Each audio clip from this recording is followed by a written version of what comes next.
foi jogada aqui para conter os manifestantes que quebraram o portão de entrada do Palácio do Governo.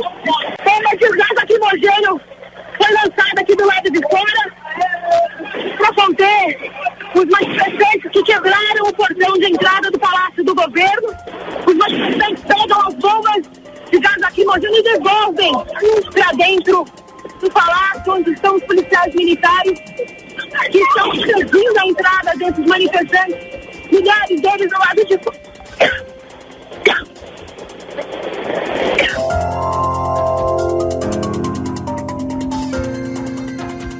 Essa que você acabou de ouvir é a apresentadora da Rádio Eldorado, Carolina Ercolim. Esse registro é da época em que ela era repórter da Rádio Bandeirantes e cobriu in loco as manifestações de junho de 2013.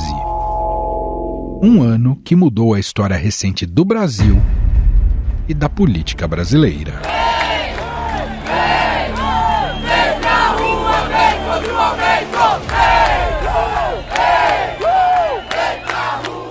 Um protesto modesto que começou em São Paulo contra o aumento de 20 centavos no transporte público, mas que depois ganharia outra proporção.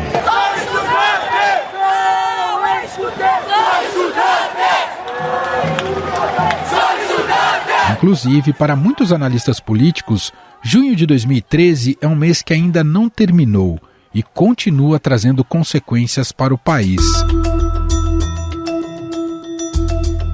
Os protestos foram convocados pelo movimento Passe Livre, que criticava a Prefeitura e o governo de São Paulo por aumentar as passagens do transporte público de R$ 3,80 para R$ 4,00. Nós devemos promover em maio ou junho esse aumento, não antes disso. O último reajuste de tarifa se deu em 2011, há 2 anos. O que eu disse é que o limite máximo de reajuste, em qualquer hipótese, até o final do meu mandato, seria a inflação. Vou tentar reajustar menos do que a inflação acumulada.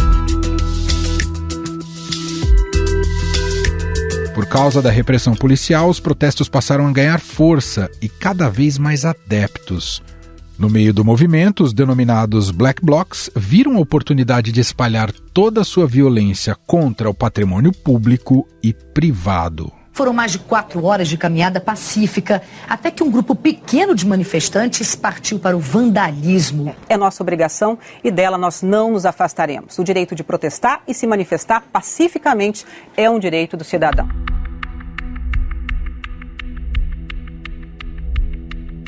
E cada vez que os Black Blocs aumentavam a intensidade dos seus ataques, a repressão policial também aumentava. Alguém tem vinagre!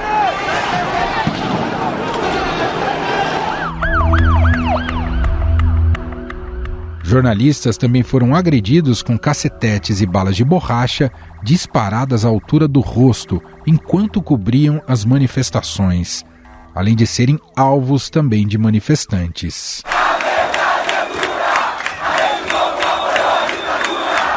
Já ao vivo agora, acabaram de colocar fogo num carro do SBT.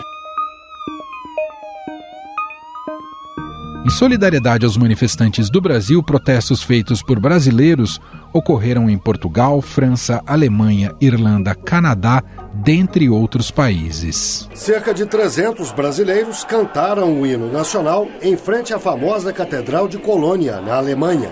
Eles protestaram contra o mau uso de dinheiro público e a impunidade. Em Paris, a manifestação levantou as mesmas bandeiras ao som de música brasileira.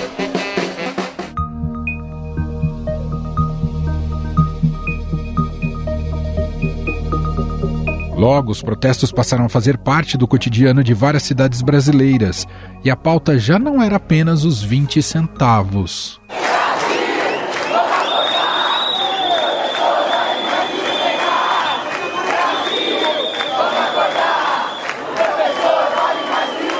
O objetivo inicial foi conquistado e vários governos desistiram do reajuste de passagens do transporte público.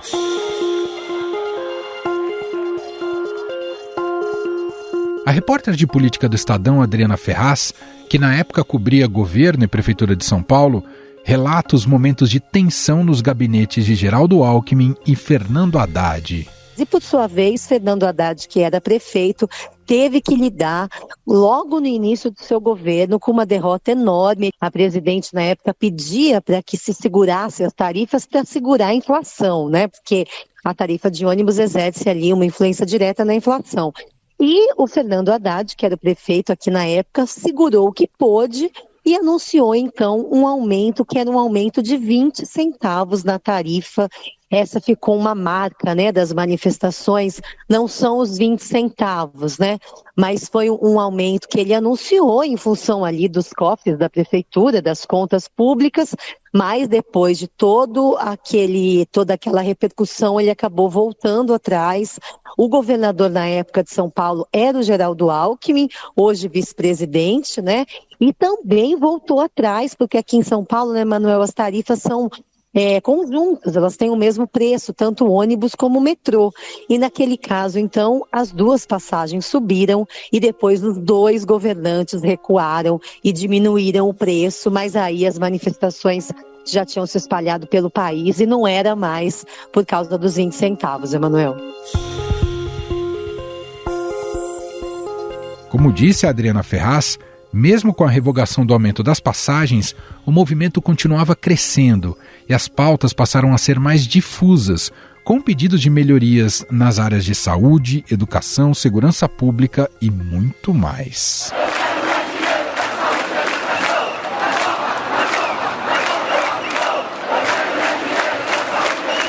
As redes sociais tiveram um papel crucial nesses protestos.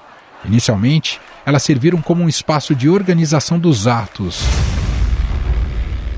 Mais tarde, a internet foi fundamental para repercutir os desdobramentos das manifestações. Logo, os protestos passaram a atacar o governo da então presidente Dilma Rousseff e um crescente pedido de impeachment começou a tomar conta das redes sociais e das ruas. A principal bandeira é o impeachment de Dilma Rousseff. Será que a Dilma já assinou a renúncia?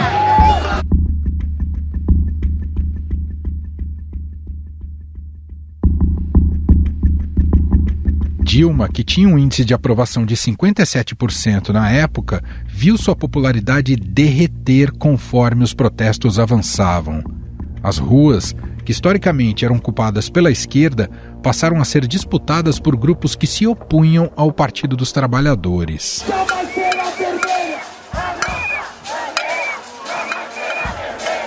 O PT é o partido mais corrupto que existe na história mundial. Cada um de vocês aqui pode ter o orgulho de dizer: eu ajudei a mudar a história desse país. Eu bani os comunistas desse país.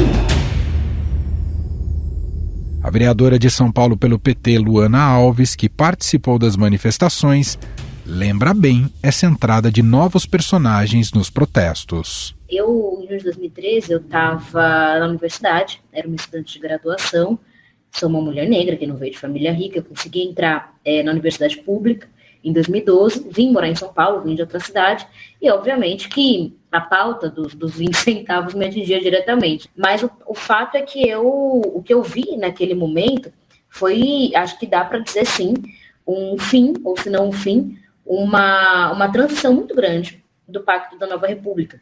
Por que eu falo isso, né? A gente sabe que foi um momento em que novos grupos políticos, e muito ligados à juventude especificamente, se colocaram para disputar, né, de várias formas, né, para disputar espaço político, para disputar protagonismo, para disputar a cidade enquanto ambiente de existência social e política, né? Acho que não foi à toa que teve a ver com transporte, principalmente. Eu lembro que tinha um certo clima, né, de que é isso, né, mais vaga de universidade, mais possibilidade de emprego, mais possibilidade de abertura mesmo, né, do país em especial, para uma juventude que tem suas histórias familiares de muita exclusão, né. Há um momento em que também se tem, do ponto de vista da política em si, não só da política pública, uma certa ausência ou uma certa diminuição das forças anteriores, do período anterior nas ruas e nos movimentos sociais. O que eu estou dizendo? Estou dizendo que o PT sempre foi, né, não só um elaborador de política pública, é uma força política de disputa de mundo, assim, né, assim que se colocava, e no momento em que, ao longo, né, dos governos e tal, foi cada vez menos tendo esse papel mais social, da luta social, digamos, né, da luta política social. O que significa uma certa abertura, né? Eu não vou dizer vácuo, porque não foi uma saída total, mas algo parecido com um certo vácuo, assim, né? Acho que não é à toa que muitas das forças que estavam naquele momento, primeiro foram as forças de esquerda que não se viam representadas completamente no governo, o próprio MPL, que é um grupo que tem pessoas de esquerda e anarquistas, inclusive, depois forças mesmo ligadas a partidos como o próprio PSOL, né, que foram colocando sindicatos, enfim, e teve uma reação muito forte, teve uma oportunidade, né, que a direita encontrou, a direita mesmo organizada encontrou para tentar tomar as ruas, né. Acho que é importante a gente dizer que as ruas há muito tempo não eram tomadas pela direita, né? E no momento em que, enfim, acontece a mobilização, tem essa emergência, assim, muito forte, assim, você tem uma disputa pela direita também, tentando achar espaço nas ruas a partir dessa indignação que estava se colocando, né? Especialmente nas grandes capitais. E o que acontece é que os resultados são muito contraditórios, assim, ao mesmo tempo que a gente teve um MBL, a gente teve também um crescimento de movimentos de juventude muito grande. A gente teve um crescimento de mulheres feministas nas ruas, a gente teve uma retomada bastante mais massiva de 2014. Quem não se lembra dos cartazes pedindo educação, saúde e segurança padrão FIFA, em alusão aos estádios que estavam sendo construídos para a competição?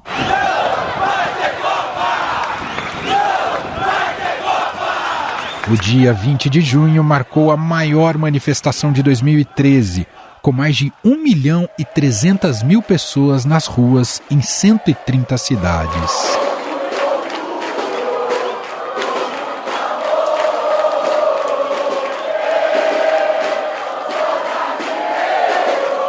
No dia seguinte, Dilma Rousseff fez um pronunciamento prometendo fazer um pacto com governadores e prefeitos com o objetivo de melhorar as áreas de transporte, educação e saúde. Todos nós, brasileiras e brasileiros, estamos acompanhando com muita atenção as manifestações que ocorrem no país.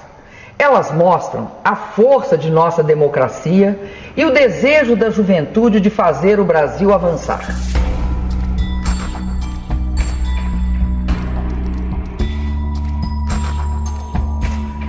Mas foi em Brasília, no dia 17 de junho, que uma imagem ficou marcada para sempre na memória do país. A marquise do Congresso Nacional foi tomada por manifestantes e a cena foi considerada o ápice da escalada do movimento que nasceu contra o reajuste de tarifas de transporte. Parte dos manifestantes rompeu o cordão de isolamento da Polícia Militar e ocupou a marquise do prédio onde ficam as cúpulas da Câmara e do Senado. O acesso à cobertura não é permitido. Inicialmente, os seguranças do Congresso conseguiram conter o acesso, mas a multidão subiu por uma das laterais.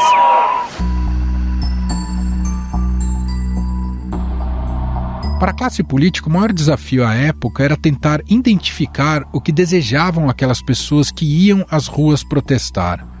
Inclusive, os movimentos que não tinham uma liderança passaram a proibir bandeiras de partidos políticos ou sindicatos. Sem bandeira! Sem bandeira!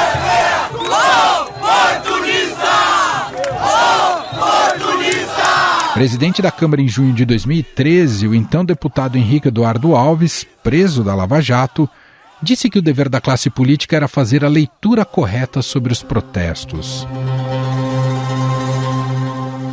À época, o presidente do Congresso, o senador Renan Calheiros, declarou: para excesso de democracia, mais democracia. 2013 entrará para a história como o ano da mudança nas instituições brasileiras. Tivemos uma demonstração de cidadania e de amadurecimento da democracia. O Brasil inteiro pediu eficiência, responsabilidade, decência e transparência.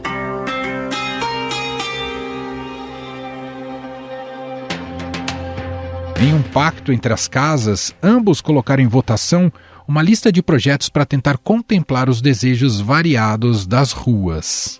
No fim de junho, o país tentava entender e reagir às manifestações. O Congresso Nacional buscou uma agenda positiva para evitar desgastes.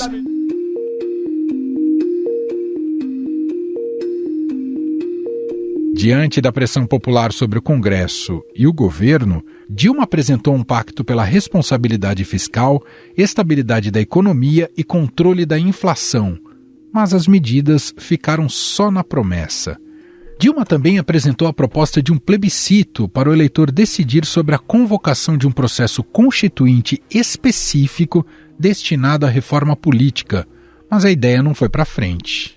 Dilma Rousseff voltou ao rádio e à televisão, desta vez para anunciar 5 pactos: responsabilidade fiscal e controle da inflação, investimentos em saúde e contratação de médicos estrangeiros, destinação de 100% dos royalties do petróleo para a educação, recursos para a mobilidade urbana e a realização de uma constituinte sobre reforma política.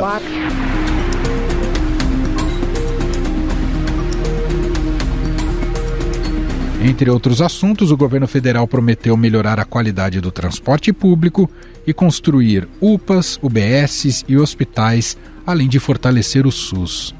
Deputados e senadores também buscaram reagir ao grito contra a corrupção por meio da votação de projetos relacionados ao combate à corrupção. A Comissão de Constituição e Justiça da Câmara aprovou uma proposta que exige ficha limpa para servidor público. O texto estende para os funcionários públicos os requisitos previstos na lei da ficha limpa para os políticos.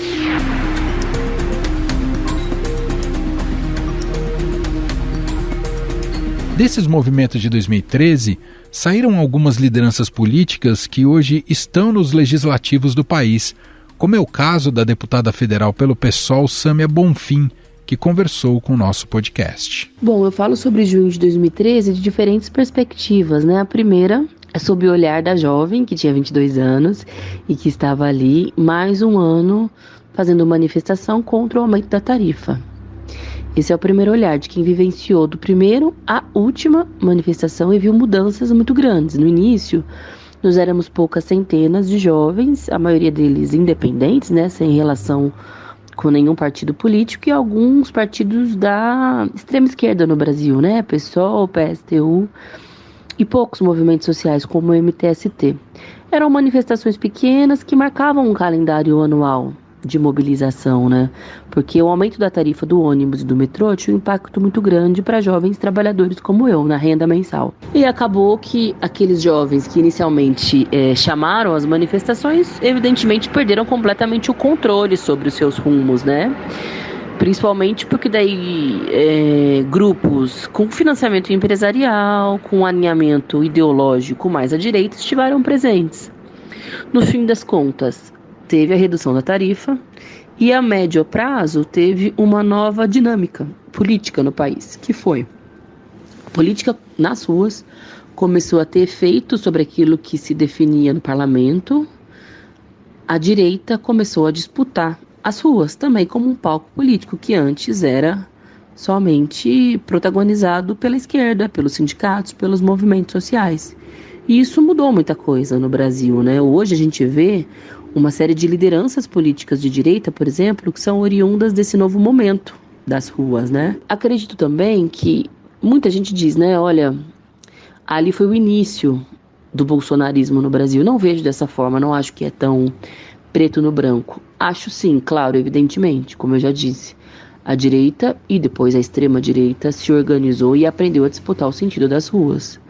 Mas acho também que na esquerda tenha faltado, por parte de alguns, aprender a entender que era um novo momento, que é legítimo também uma repulsa à lógica somente institucional, que é necessário sempre estar conectado com os novos fenômenos que surgem. Existiam fenômenos semelhantes em outras partes do mundo, que era preciso ser lido, né? Primavera Árabe, dos Estados Unidos havia Occupy Wall Street, ou seja, a Espanha também, na Praça dos Indignados, não era um fenômeno exclusivo no Brasil.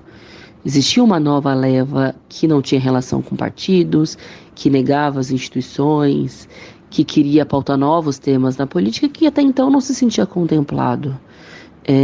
E é necessário estender o braço, dialogar, ouvir, para poder também disputar seus rumos, né, e crescer com isso.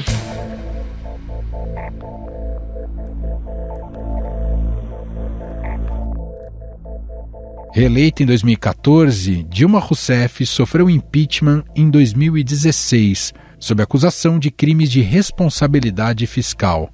as chamadas pedaladas fiscais.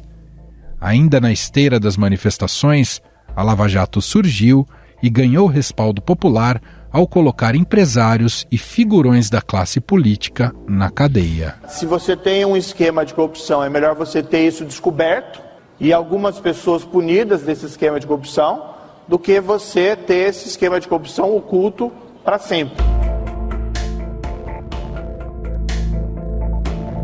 Com a esquerda em descrédito e a rua sendo ocupada por novas lideranças, uma nova direita passou a ter mais espaço no debate público e maior capacidade de organização, especialmente no campo digital. O que culminaria, anos depois, na eleição de um certo outsider. O nosso maior problema é o político. São as indicações políticas. É o toma lá, dá cá. E as consequências desse tipo de fazer política é a ineficiência do Estado e a corrupção.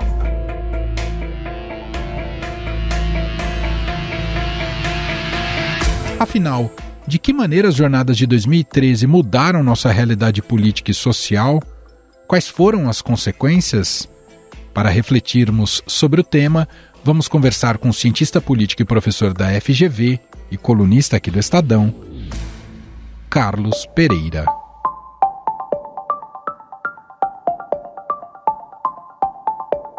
Tudo bem, professor? Como vai? Tudo ótimo, Emanuel. Muito bom conversar com você mais uma vez, especialmente sobre esse tema. Em 2013, professor, nós ouvíamos o gigante acordou, né? Era uma expressão que buscava sintetizar essa ampla adesão àqueles pauta muito difusa. Queria começar te perguntando, passados esses 10 anos, como é que a gente pode compreender melhor a natureza daquele fenômeno? Por que uma manifestação contra o aumento da tarifa de transporte acabou virando uma espécie de levante nacional? As pessoas identificavam naqueles protestos uma causa institucional ou um problema de disfuncionalidade institucional do Brasil, como se o presidencialismo multipartidário brasileiro tivesse falido e aqueles protestos teriam sido consequências de algum problema de desenho institucional. Argumentava-se naquele momento que os partidos políticos não representavam ninguém, nós tínhamos muitos partidos políticos, uma fragmentação partidária muito grande, o executivo ele era muito poderoso, mas ao mesmo tempo tinha dificuldade de construir, de montar coalizões, e se fazia um diagnóstico de que era necessário se fazer reformas institucionais muito grandes para tentar lidar com esse problema. E é muito bom refletir, 10 anos depois, não tivemos problemas institucionais. Os protestos de junho de 2013 não emergiram como decorrentes de falhas ou mesmo disfunções institucionais, mas como uma reação, fundamentalmente, da baixa performance do governo na oferta de bens públicos e de políticas públicas de qualidade.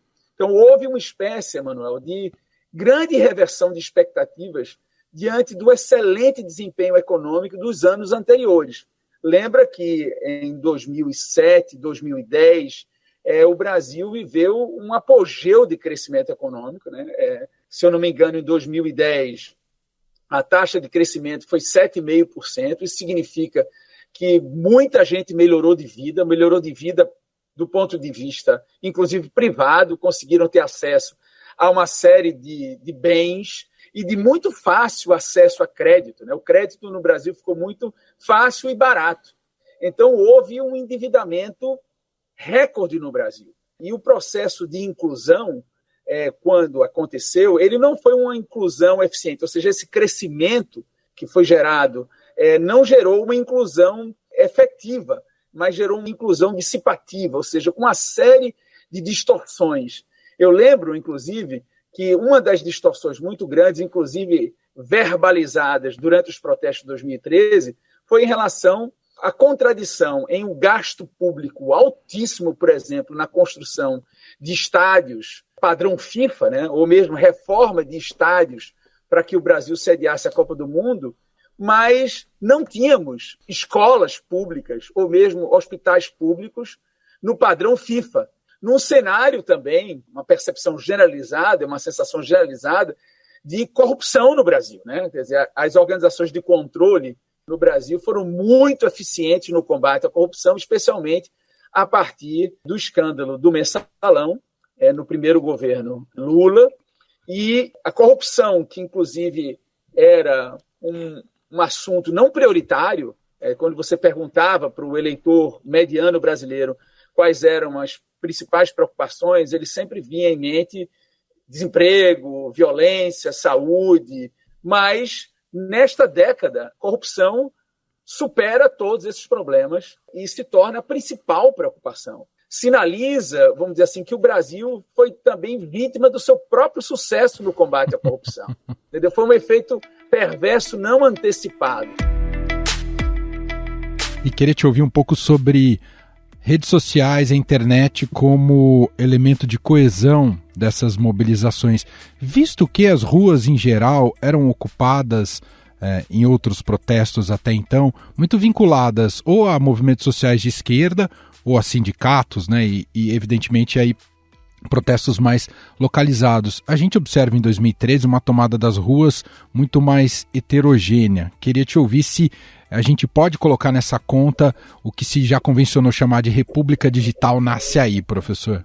Não resta dúvida, eu acho que esse é um ótimo ponto, não só no Brasil, né? A gente lembra também que as jornadas de mobilização na Primavera Árabe, no norte da África também, em que as mídias sociais cumpriram um papel fundamental de mobilização, de engajamento, de troca de informações. E como você disse, as mídias sociais elas têm essa capacidade de formar grupos específicos. Ao pertencer a um determinado grupo, eu tenho certas recompensas emocionais de estar me sentindo parte do jogo, de eu estar me percebendo sendo ouvido, de que minha opinião importa, de que eu posso influenciar no destino da sociedade, no destino do país. Então, eu acho que houve também um impacto decisivo das mídias sociais e também de engajamento de outros estratos sociais que você destacou, né? Não foi um fenômeno, pelo contrário, até a esquerda foi surpreendida. Sim. Né?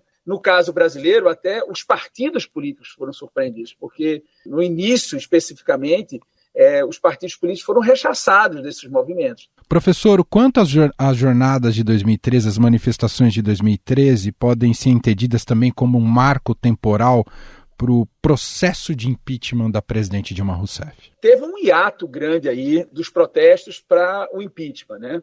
Mas, de toda sorte, é preciso se lembrar que antes dos protestos de 2013, a popularidade da Dilma era enorme, né? Inclusive mais alta do que a popularidade do ex-presidente Lula naquela época. De certa forma, houve uma espécie de um estelionato, né? Porque no processo eleitoral houve uma sinalização para a sociedade como se tivesse tudo bem com o Brasil, como se as contas públicas estivessem em ordem. Em última instância, tinham vários preços administrados pelo governo, como energia elétrica, gasolina e outros que estavam sendo artificialmente controlados pelo governo. E isso estava gerando uma sensação de bem-estar, mas, em última instância, estava se represando fruto de políticas equivocadas do governo Dilma. Pós-protesto de 2013, a popularidade da presidente simplesmente despenca. A popularidade despenca e vai a níveis baixíssimos, e ela é obrigada a dar respostas importantes para sobreviver politicamente. A ex-presidente Dilma lança um pacote anticorrupção vigoroso, né, que inclusive foi o que deu condições a se institucionalizar um processo de delação premiada, de acordo de leniência. Houve uma instrumentalização muito grande da ideia de força-tarefa no Brasil a partir daí. Tudo isso surgiu como uma resposta do governo Dilma de tentar sinalizar para a sociedade que estava insatisfeita políticas que, de certa forma, dessem conta dessa sensação de corrupção generalizada e de que o governo estava atuando nesse sentido. Mas deixa que isso não foi suficiente, porque na campanha para a reeleição, o governo Dilma mentiu muito, né? Mentiu muito para a sociedade. E logo depois de que ela foi reeleita, ocorreu a implementação de um maior pacotaço de ajuste fiscal, que ela, inclusive, acusava o seu concorrente, Aécio Neves, na época, que ele iria fazer isso e que ela dizia nos debates e na campanha que não iria fazer ajuste fiscal e nomeia Joaquim Levy para ministro da Economia, e isso gera também uma grande reversão de expectativa. Isso ajuda muito a coalizão, vamos dizer assim, que dava sustentação ao governo Dilma, comece a conjecturar, a vislumbrar outras possibilidades, né? E como o PT, não só a ex-presidente Dilma, mas o PT de uma forma geral, tinha um modus operandi de montagem e de gerência de coalizão muito monopolizado no PT, né, de não compartilhar poderes e recursos, levando em consideração o peso político de cada parceiro no Congresso, de montar coalizões muito grandes, com muitos partidos esses muito heterogêneos, e coalizões essas também distantes da mediana do plenário. Essas coalizões, especialmente os partidos de centro da coalizão, como o MDB, o PL na época, os partidos de centro e centro-direita que faziam parte da coalizão de Dilma, começaram a perceber que talvez eles pudessem ganhar mais com o impeachment do que continuar sendo subrecompensados no governo Dilma. Então, o PT sempre teve uma relação com os parceiros como se os parceiros fossem apêndices e não verdadeiros aliados ou sócios do governo. Eu acredito, eu concordo com a sua observação, que esses protestos de 2013 tenham criado as condições políticas para criar um ambiente, vamos dizer assim, desfavorável para a ex-presidente Dilma, de muitas mobilizações, não só de 2013, mas porque essas mobilizações de 2013 meio que abriram o portão para outras mobilizações mais diretamente vinculadas contra o governo Dilma. Isso deu robustez ao movimento, num cenário de crise econômica muito grande, de escândalos de corrupção generalizados, de povo na rua e de quebra da coalizão. Então, esse cenário de tempestade perfeita, com certeza, criou as condições para o impeachment da ex-presidente Dilma. Bom, professor, muita gente também olha para as jornadas de 2013 também como um nascedouro vou colocar assim, como da nova direita, que culminaria, inclusive, muitos anos depois na eleição do presidente Jair Bolsonaro. Há elementos para essa vinculação ideológica com aquilo que aconteceu em 2013? As mobilizações de 2013 abriram a porteira, né? E vários setores conservadores e até retrógrados, né? Eu me lembro que em alguma dessas mobilizações tinham certos setores retrógrados que defendiam a ditadura militar, defendiam o retorno da ditadura militar, esse mito de que uma saída não democrática seria possível ou seria desejável. Vários setores conservadores viram que a sociedade era sensível, disposta a consumir certos valores que até então estavam represados. Logo em seguida, participaram também mais ativamente do impeachment da ex-presidente Dilma, foram importantes, vamos dizer assim, para que a direita conseguisse um grau de organização que não tinha até então. Essas mobilizações de 2013 abriram condições para que essa direita, que até então tinha vergonha de se assumir enquanto tal, tivesse mais confiança de defender a sua agenda, de defender seus valores, de defender seus princípios, e que, de certa forma, criou condições para que essa direita voltasse a ser competitiva eleitoralmente. Muito bem, excelente papo. Nós ouvimos aqui o cientista político, professor da FGV, Carlos Pereira, refletindo um pouco